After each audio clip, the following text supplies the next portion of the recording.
on Sunday morning, but I've got to have peace my entire life. Oh, am I talking to y'all in here? Touch your neighbor and say, I want it all. I want it all. Every day. And so here I got to learn that I've got to be a revolutionary on my job. And not only that, I've got to learn how to be a revolutionary in my house. Because there's some things that are going on that are going topsy-turvy and crazy and all of this kind of stuff. And I know how to deal with the people who don't go to church with me on Sunday morning, but they live with me every day. I've got to learn how to be a revolutionary in my house. Touch your neighbor and say, my whole house is going to change. My whole house is See, your husband got to understand that there's a whole new atmosphere that's being set, not just in the church, but right here at whatever street you live on. That's right. So here you've got to believe, believers, that fathers have to learn how to be revolutionaries. They cannot just exist in the home and allow children to act wild. Amen. Mothers have to be revolutionaries. Am I talking to y'all today? I'm going to break it down in the scripture in just a minute. Mothers have to be revolutionaries. They just can't have daughters turning out to be hoochie mamas and they just be accepting of it. All right. Oh, am I preaching in here today? Touch your neighbor and say, I've got to be a revolutionary. There's some things that literally have to change. We can no longer just watch things just happen and not turn into people who change the very existence of what's happening in our homes, in our job, at school, in my house. I don't care if you acted like that when you were young. They don't have to act like that because you did, and you know what it was like. Am I talking about you? How about that? So just because you was a hoochie, they don't have to be one. Just because God watered down your fire, they don't have to have a fire to be watered down. And somebody say, I got to be a revolutionary. You have to be bringing a revolutionary of love. You got to be a revolutionary, bring a revolution of peace. You got to be a revolution of generosity.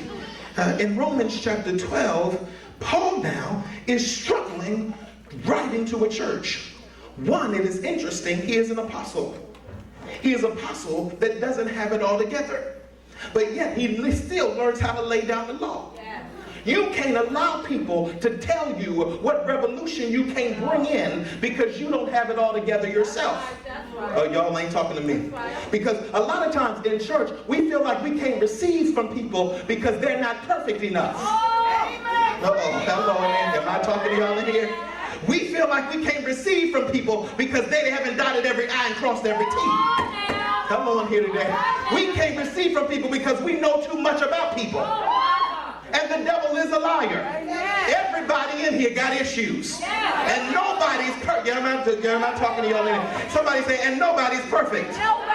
But trust and know, I don't care if I'm imperfect or not, I'm going to bring some change to some situations.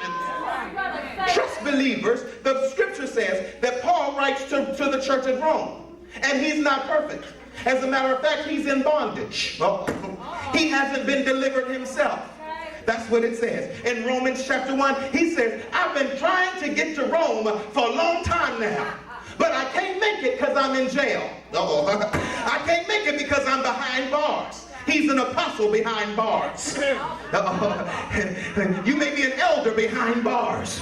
Now, trust me, I'm not making an excuse for anybody's sin, but you don't have to be, you can't ostracize people and tell them they can't do such and such because they don't have this together and that together. Because guess what? You don't have it together anyway. Say that.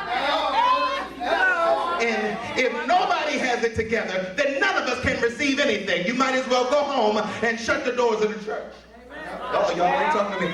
Matter of fact, tell your neighbor you don't have it all together.